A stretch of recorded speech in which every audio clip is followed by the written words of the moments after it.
warahmatullahi wabarakatuh. Perkenalkan, nama saya Almunawati Afifa dari kelas MBS 1B.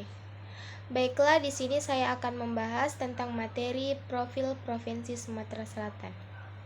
Baiklah, kita masuk di pembahasan yang pertama, yaitu sejarah dan latar belakang Provinsi Sumatera Selatan. Yang pertama, kapan berdirinya Provinsi Sumatera Selatan? Provinsi Sumatera Selatan didirikan pada tanggal 12 September 1950. Pada waktu itu wilayahnya mencakup sepertiga bagian selatan Pulau Sumatera, termasuk daerah Jambi, Bengkulu, Lampung, dan Kepulauan Bangka Belitung. Provinsi Sumatera Selatan mengalami pemekaran wilayah sehingga wilayahnya menjadi lebih kecil dibandingkan sebelumnya. Berikut beberapa provinsi yang dibentuk dari bagian wilayah Sumatera Selatan, yaitu yang pertama Lampung, dibentuk pada tahun 1964 dari bagian selatan provinsi. Yang kedua Bengkulu, dibentuk pada tahun 1967 dari pesisir barat provinsi. Yang ketiga Bangka Belitung, dibentuk pada tanggal 4 Desember 2000. Hari jadi Provinsi Sumatera Selatan ditetapkan pada tanggal 15 Mei tahun 1946 berdasarkan Perda Nomor 5 Tahun 2007. Pembahasan yang kedua, dasar hukum Provinsi Sumatera Selatan. Adapun dasar-dasar hukum Provinsi Sumatera Selatan, yaitu yang pertama Pasal 18 Ayat 6 Undang-Undang Dasar Negara Republik Indonesia tahun 1945. Yang kedua, Undang-Undang Nomor 25 tahun 1959 tentang pembentukan Daerah Tingkat 1 Sumatera Selatan atau Lembaran Negara Republik Indonesia tahun 1959 Nomor 70, tambahan Lembaran Negara Republik Indonesia Nomor 1814. Yang ketiga, Undang-Undang Nomor 10 Tahun 2004 tentang pembentukan peraturan perundang-undangan. Yang keempat, Undang-Undang Nomor 32 Tahun 2004 tentang pemerintahan daerah. Yang kelima, Peraturan Pemerintahan Republik Indonesia Nomor 38 Tahun 2007 tentang pembagian urusan pemerintahan antara pemerintahan daerah provinsi dan pemerintahan daerah kabupaten atau kota. Pembahasan yang selanjutnya yaitu letak Provinsi Sumatera Selatan. Provinsi Sumatera Selatan secara astronomis terletak antara 1 derajat sampai 4 derajat lintang selatan dan 102 derajat sampai 106 derajat bujur timur. Dan luas daerah seluruhnya ada 87,017,41 km persegi. Batas-batas wilayah Provinsi Sumatera Selatan sebagai berikut. Yang pertama, sebelah utara berbatasan dengan Provinsi Jambi, sebelah selatan berbatasan dengan Provinsi Lampung, sebelah timur berbatasan dengan Selat Bangka dan Provinsi Bangka Belitung, dan sebelah barat berbatasan dengan Provinsi Bengkulu. Secara topografi, wilayah Sumatera Selatan di pantai timur tanahnya terdiri dari rawa-rawa dan payau yang dipengaruhi oleh pasang surut. Vegetasinya berupa tumbuhan palmase dan kayu rawa atau bakau. Sedikit makin ke barat merupakan dataran rendah yang luas. Lebih masuk ke dalam wilayahnya semakin bergunung-gunung. Di sana terdapat pegunungan Bukit Barisan yang membelah Sumatera Selatan dan merupakan daerah pegunungan dengan ketinggian 900 sampai 1.200 meter dari permukaan laut. Pembahasan yang selanjutnya yaitu tanda plat nomor kendaraan Provinsi Sumatera Selatan. Plat nomor Palembang digunakan sebagai bukti bahwa kendaraan tersebut telah terdaftar di daerah Palembang dan wilayah Sumatera Selatan. Plat nomor kendaraan terdiri atas kode huruf depan, kode angka, dan kode huruf belakang. Plat nomor Palembang ditandai dengan kode huruf BG. Selain Palembang, Kode huruf BG juga digunakan untuk beberapa wilayah di Sumatera Selatan.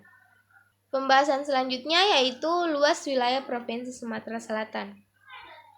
Luas wilayah Provinsi Sumatera Selatan adalah 91,592,43 km persegi. Provinsi ini berada di Pulau Sumatera dan berbatasan dengan beberapa provinsi di antaranya, yaitu yang pertama Provinsi Jambi di sebelah utara, Provinsi Lampung di sebelah selatan, Provinsi Bangka Belitung di sebelah timur, dan Provinsi Bengkulu di sebelah barat. Pembahasan selanjutnya yaitu Bandara Udara Provinsi Sumatera Selatan. Bandar Sultan Mahmud Baharudin II adalah bandar udara yang melayani wilayah Patung Raya Agung. Bandar Udara Sultan Mahmud Baharudin II dioperasikan oleh PT Angkasa Pura II. Nama bandara ini diambil dari nama Sultan Mahmud Badarudin II pada tahun 1767 sampai 1852. Seorang pahlawan nasional Indonesia melawan VOC Belanda yang pernah memimpin Kesultanan Palembang Darussalam pada tahun 1803 sampai 1819.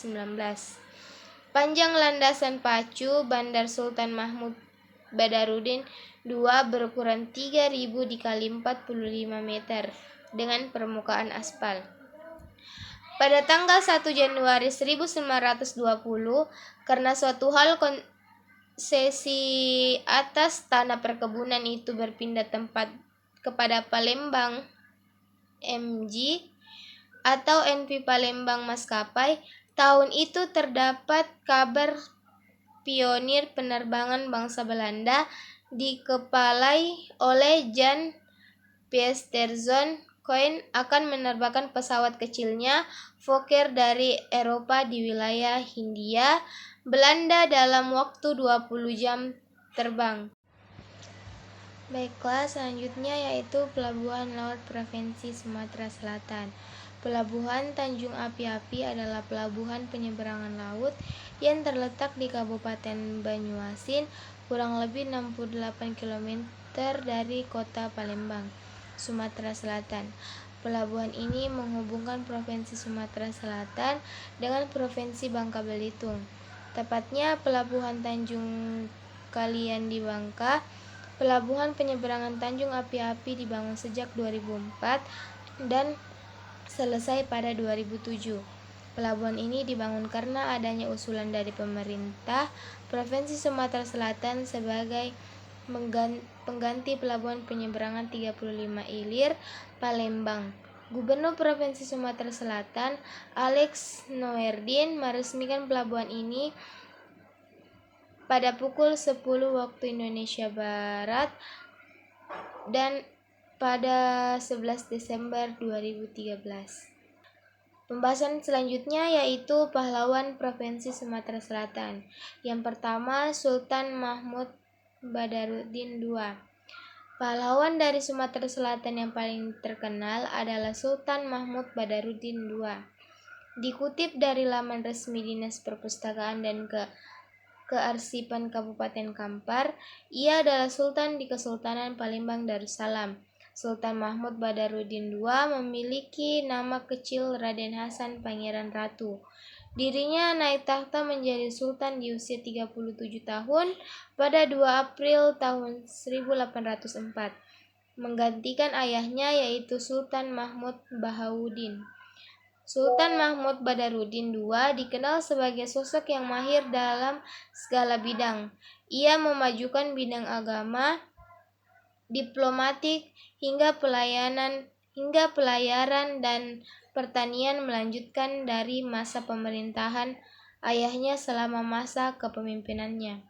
Yang kedua ada Maijen TNI Dr. Adnan Kapau Gani. Adnan Kapau Gani adalah salah satu pejuang Sumatera Selatan yang berjuang melawan Jepang. Mayor Jenderal kelahiran 16 September tahun 1905 ini pindah dari Bukit Tinggi ke Palembang mengikuti ayahnya yang berprofesi sebagai guru. Gani dulunya adalah siswa sekolah dokter pribumi, yaitu School Taught Pleading for Inlandes atau Stovia, dan sekolah tinggi kedokteran Genekundige Hoge School. Setelah meraih gelar dokter, ia membuka praktek di Palembang. Menurut ensiklopedia Sejarah Indonesia oleh Gani Ahmad Jailani, dirinya sudah aktif berorganisasi sejak muda.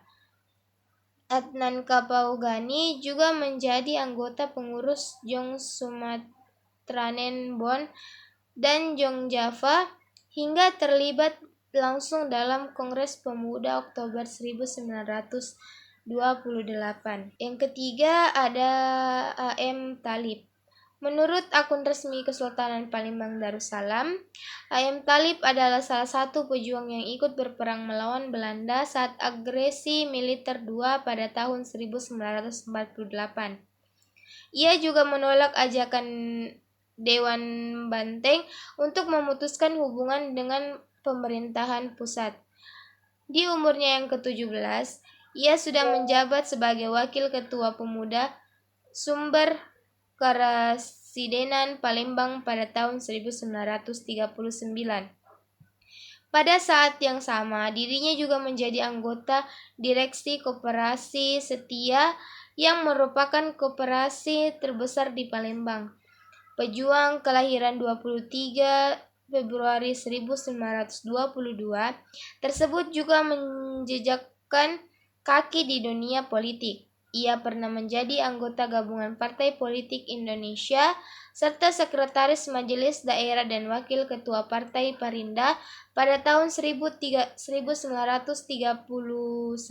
sampai 1942. A.M. Talib kemudian beralih ke dunia jurnalistik pada tahun 1942 sampai 1944. Ia diapuk menjadi redaktur surat kabar Sinar Matahari dan majalah Fajar, menyising di Palembang. Pembahasan selanjutnya yaitu B. Pendidikan di Provinsi Sumatera Selatan. Yang pertama, perguruan tinggi negeri dan swasta. Provinsi Sumatera Selatan merupakan salah satu provinsi di Indonesia dengan ibu kota berada di kota Palembang. Saat ini lebih dari 130 perguruan tinggi telah berdiri di kota Palembang ini. Perguruan tinggi tersebut terdiri dari perguruan tinggi negeri, perguruan tinggi kementerian, dan perguruan tinggi agama. Selain itu, terdapat perguruan tinggi swasta di bawah LL Dikti Wilayah 2 yang berada di Provinsi Sumatera Selatan. Berikut daftar perguruan tinggi negeri dan swasta di Sumatera Selatan yang telah dilansir dari laman Pangkala Data Perguruan Tinggi. Yang pertama, perguruan tinggi negeri. Ada Universitas Sriwijaya. Universitas Sriwijaya merupakan salah satu universitas institut pendidikan tinggi dan penelitian yang memberikan gelar akademis dalam berbagai bidang. Sebuah universitas menyediakan pendidikan sarjana dan pasca sarjana. Kata universitas berasal dari bahasa Latin Universitas Magistrorum et Scholarium yang berarti komunitas guru dan akademisi. Pendahulu universitas sudah ada lama di Asia dan Afrika. Akan tetapi, sistem universitas modern berakar pada universitas abad pertengahan di Eropa yang diciptakan di Italia. Dan pada dasarnya berakar pada sekolah Kristen untuk pendeta pada masa abad pertengahan tinggi. Yang kedua ada Politeknik Negara Sriwijaya. Politeknik Negeri Sriwijaya merupakan perguruan tinggi negeri yang terdapat di kota Palembang, Sumatera Selatan, Indonesia. Politeknik Negeri Sriwijaya dahulunya bernama Politeknik Universitas Sriwijaya, secara resmi dibuka pada tanggal 20 September 1982. Pada fase pertama Politeknik hanya mempunyai 2 jurusan, yaitu jurusan Teknik Sipil dan jurusan Teknik Mesin dengan daya tampung maksimum 576 orang. mahasiswa dan dengan sarana pendidikan, staf pengajar dan kurikulum yang dirakit secara nasional dan terpusat di Pusat Perkembangan Pendidikan Politeknik PEDC Bandung. Selanjutnya ada perguruan tinggi swasta, yaitu Universitas Muhammadiyah Palembang. Universitas Muhammadiyah Palembang merupakan salah satu perguruan tinggi swasta di Palembang, Indonesia yang terdiri pada tahun Februari 1982. Rektor pada tahun 2015 adalah Zulkifli S. Mukti SH, MH. Dimulai dari semangat dan tanggung jawab yang kuat untuk mengabdi kepada bangsa dan negara Republik Indonesia. Maka, atas dasar itulah dan didorong oleh beberapa tokoh pendidikan terkemuka di Palembang, didirikan sebuah yayasan perguruan tinggi Sriwijaya yang dituangkan melalui akte Notaris Heini Jeane Patinama SH nomor 16 tanggal 21 Februari 1981. Pada tanggal 16 Juli 1981, yayasan ini mendapat rekomendasi dari Gubernur Sumatera Selatan dengan nomor 24140034640X. Kemudian pada tanggal 8 Agustus 1981, nama yayasan berubah menjadi Yayasan Perguruan Tinggi Palembang melalui notaris yang sama dengan nomor 11 dan selanjutnya terdaftar di Pengadilan Negeri Palembang nomor 201981 tanggal 11 Agustus 1981. Adapun universitas yang kedua yaitu Universitas IBA. Universitas IBA atau UIBA merupakan perguruan tinggi swasta di Sumatera Selatan yang ada di bawah naungan Yayasan IBA Palembang. Secara legal, Yayasan IBA disahkan pada tanggal 1 September 1959 di hadapan Notaris Tan Kong Kie, tercatat dalam akte nomor 48 dan tambahannya nomor 61 tanggal 29 Juli 1960 serta dimuat dalam Lembaran Negara nomor 60 tahun 1960. Kita masuk ke pembahasan selanjutnya, yaitu kuliner khas. Yang pertama, makanan khas Sumatera Selatan, yaitu empempe. Pempek atau empempe merupakan makanan berasal dari Sumatera Selatan, tepatnya Palembang. Makanan ini memiliki varian ciri khas rasa yang berbeda seperti ikan, telur, bakso, dan lain-lain. Disajikan dengan kuah hitam khas Palembang yang biasa disebut cuko. Yang kedua ada tekwan.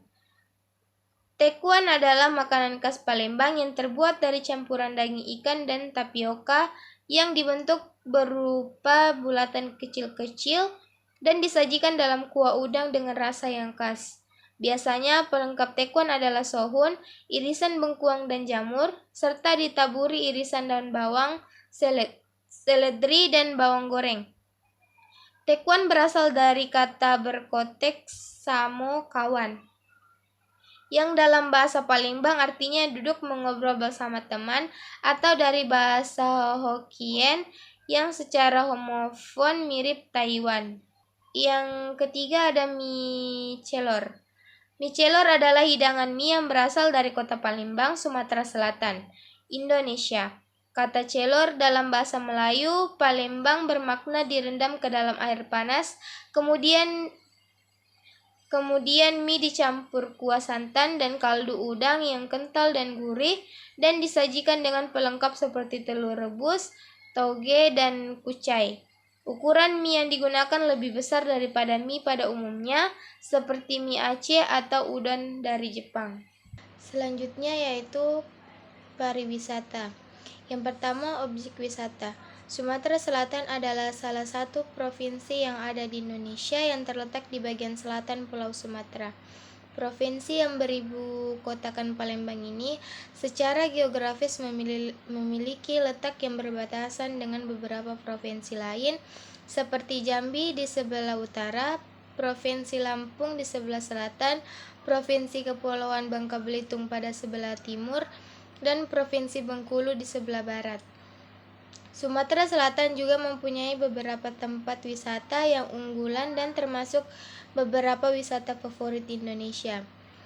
Wisatawan lokal ataupun asing yang selalu memadati kota Palembang pedas setiap tahunnya sekedar ingin menikmati tempat-tempat wisata ini. Berikut adalah daftar tempat wisata Sumatera Selatan yang sering dikunjungi. Yang pertama yaitu Jembatan Ampera. Jembatan Ampera merupakan salah satu jembatan yang paling panjang di Indonesia. Kehidupan masyarakat di sekitar tergambar di Sungai Musi. Di atas Sungai Musi membentang Jembatan Ampera yang begitu dikenal pada salah satu pinggiran sungai. Terdapat Benteng Kuto Besak, yakni salah satu tempat wisata sejarah. Apabila menyusuri Sungai Musi, terasa kurang jika tidak mampir ke Pulau Kemaro, yang merupakan delta Sungai Musi. Pulau ini memiliki sejarah dan kisah yang legendaris. Yang kedua, Rumah Limas. Rumah Limas merupakan sebuah rumah tradisional khas Sumatera Selatan dengan segi arsitektur berbentuk panggung dan berbahan kayu. Biasanya disebut juga rumah limas karena atapnya memiliki bentuk yang berupa limasan. Yang ketiga ada makam Ki Gede Ing Suro. Makam Ki Gede Ing Suro berlokasi di Kelurahan 1 Ilir. Terdapat 8 buah bangunan berisi 38 kuburan dan diantaranya adalah kuburan Ki Gede Ing Suro, yakni cikal bakal raja-raja Palembang. Pada abad 16 menurut sejarah ada seorang bangsawan Jaya yang bernama Sido Ing Lautan datang di Palembang mengajak para pengikutnya, dan beliau digantikan oleh putranya yaitu Ki Gede Ing Suro pada tahun 1552 dan mendirikan sebuah kerajaan Palembang. Selanjutnya yaitu peninggalan Sumatera Selatan. Dilihat dari posisinya, Sumatera Selatan menjadi salah satu provinsi yang kaya akan sumber daya alam, seperti minyak bumi, gas alam, dan batu bara. Selain itu, ibu kota provinsi Sumatera Selatan, Palembang telah terkenal sejak dahulu karena menjadi pusat kerajaan Sriwijaya. Beberapa peninggalan sejarah di Provinsi Sumatera Selatan, baik dari kerajaan Buddha hingga kerajaan Islam, masih berdiri kokoh hingga sekarang. Bangunan-bangunan ini bisa memberikan pelajaran sejarah bagi wisatawan yang datang ke tempat ini. Berikut peninggalan bangunan sejarah di Sumatera Selatan, diantaranya yaitu Taman Purbakala Kerajaan Sriwijaya. Taman Purbakala Kerajaan Sriwijaya merupakan salah satu situs arkeologi yang ada di kota Palembang. Taman Purbakala ini menyimpan berbagai koleksi peninggalan Kerajaan Sriwijaya. Terdapat keramik Cina yang berasal dari dinasti di Tiongkok pada Taman Purbakala Kerajaan Sriwijaya ini. Selain itu ditemukan parit atau kanal yang dipercaya terdapat kehidupan masyarakat zaman dahulu di sekitar kawasan tersebut. Taman Purbakala Kerajaan Sriwijaya adalah situs arkeologi berbasis seni budaya peninggalan Kerajaan Sriwijaya. Taman Purbakala ini berlokasi di Jalan Syakakirti, Kelurahan Karanganyar, Kecamatan Gandus, Kota Palembang. Yang kedua ada Benteng Kuto Besak. Benteng Kuto Besak merupakan salah satu peninggalan bersejarah masa lalu yang berada di kota Palembang, Sumatera Selatan.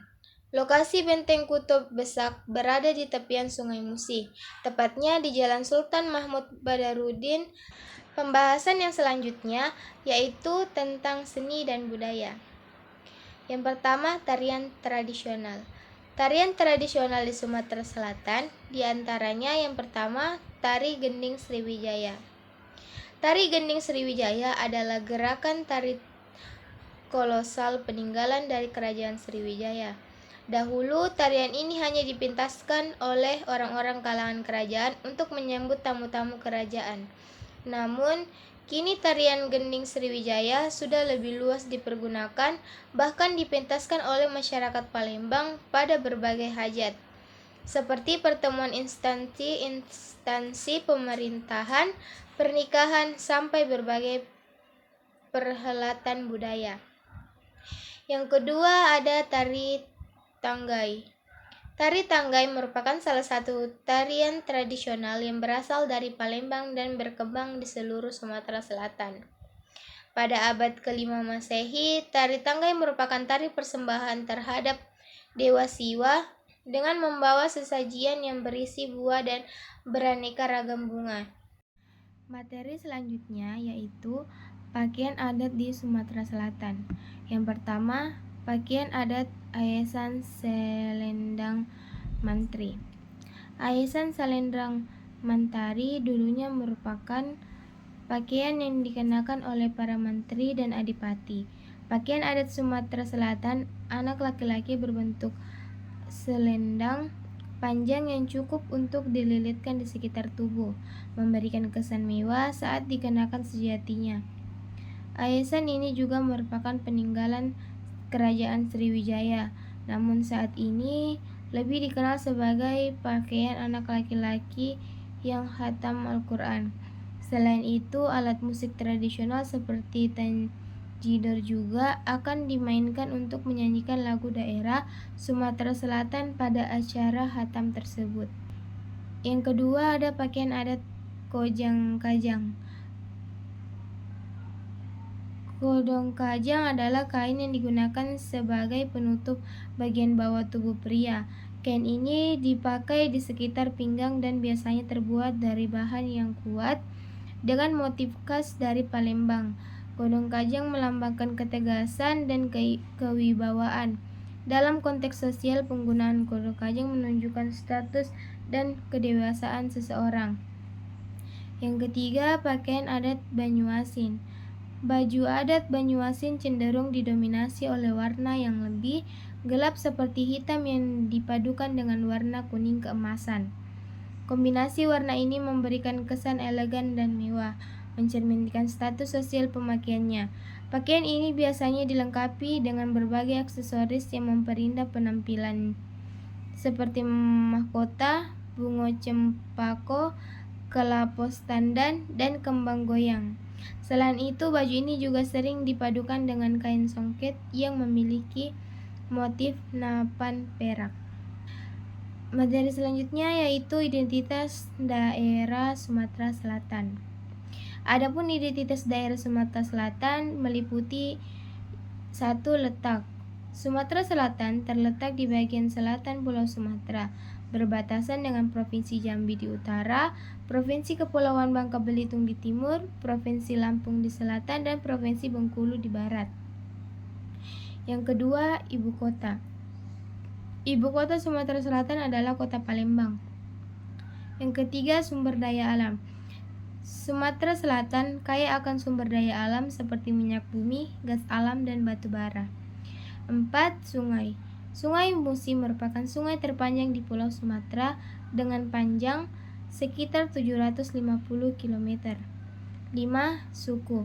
Sumatera Selatan memiliki berbagai suku seperti suku Melayu Palembang, suku Melayu Komering, suku Melayu Semendo, suku Melayu Empat Lawang, suku Melayu Musi, suku Melayu Banyuasin, suku Jawa, suku Sunda, suku Tionghoa, suku Minangkabau, dan masih banyak lainnya. Yang keenam, bahasa daerah. Sumatera Selatan memiliki 6 bahasa daerah, yakni bahasa Komering, bahasa Ogan, bahasa Melayu Palembang, bahasa Pedamaran, dan bahasa Kayu Agung. Selanjutnya ada alat musik tradisional di Sumatera Selatan. Alat musik tradisional di Sumatera Selatan diantaranya yang pertama, alat musik gambus. Gambus merupakan alat musik tradisional yang dimainkan oleh masyarakat Melayu di Sumatera Selatan. Gambus merupakan alat musik khas Palembang yang berakar dari budaya Timur Tengah. Yang kedua, alat musik genggong. Alat musik genggong merupakan alat musik tradisional Sumatera Selatan yang dimainkan dengan cara ditiup dan menghasilkan suara seperti harmonika. Alat ini umumnya dimainkan oleh masyarakat suku Basema di kota Pagaralam. Yang ketiga ada alat musik kenong. Alat musik kenong basema adalah alat musik tradisional Sumatera Selatan yang berasal dari suku Basema di kota Pagaralam dan sekitarnya. Kenong basema terbuat dari tembaga dan dimainkan dengan cara dipukul menggunakan kayu yang dilapisi kain. Pembahasan selanjutnya yaitu sumber daya alam. Yang pertama, hasil bumi Sumatera Selatan. Sumatera Selatan memiliki banyak hasil bumi termasuk sumber daya alam dan hasil pertanian. Yang pertama, sumber daya alam. Sumatera Selatan memiliki potensi sumber daya yang benar seperti minyak bumi, gas bumi, batu bara, panas bumi, biomasa, cold bed metane, mikrohidro, dan gambut. Hasil pertanian, Sumatera Selatan memiliki tanah subur yang mendukung pertumbuhan tanaman padi, karet, dan lada. Sumatera Selatan juga merupakan penghasil padi dan gabah kering terbanyak. Perkebunan. Sumatera Selatan juga menghasilkan kopi dan kakao. Yang kedua, hasil tambang. Hasil tambang di Sumatera Selatan adalah batu bara, gas alam, minyak bumi, dan andesit. Sumatera Selatan merupakan provinsi terbesar ketiga penghasil batu bara di Indonesia. Cadangan batu bara di provinsi ini mencapai 9,3 miliar ton, yang merupakan hampir seperempat dari total cadangan batu bara nasional. Pada tahun 2023, produksi batu bara di Sumatera Selatan mencapai 94 juta ton. Selain batu bara, Sumatera Selatan juga memiliki potensi sumber daya alam lain, seperti cold metane, panas bumi. Operasi tambang batu bara di Sumatera Selatan dapat merusak lingkungan hidup, sumber air, dan pertanian. Selain itu, operasi tambang juga berdampak buruk bagi ekonomi warga dan kesehatan masyarakat. Selanjutnya, ada jelaskan pendapatnya tentang karakter masyarakatnya. Masyarakat Sumatera Selatan dikenal memiliki karakter yang beragam dan toleran, serta memiliki sifat-sifat khas seperti ramah, murah senyum, dan pekerja keras. Yang pertama, toleran. Masyarakat Sumatera Selatan terbiasa dengan keberagaman sehingga konflik yang berkaitan dengan sara sering terjadi. Baiklah, itu tadi pembahasan materi tentang profil Sumatera Selatan. Kurang dan lebihnya mohon dimaafkan. Wabillahi taufiq wal hidayah. Wassalamualaikum warahmatullahi wabarakatuh.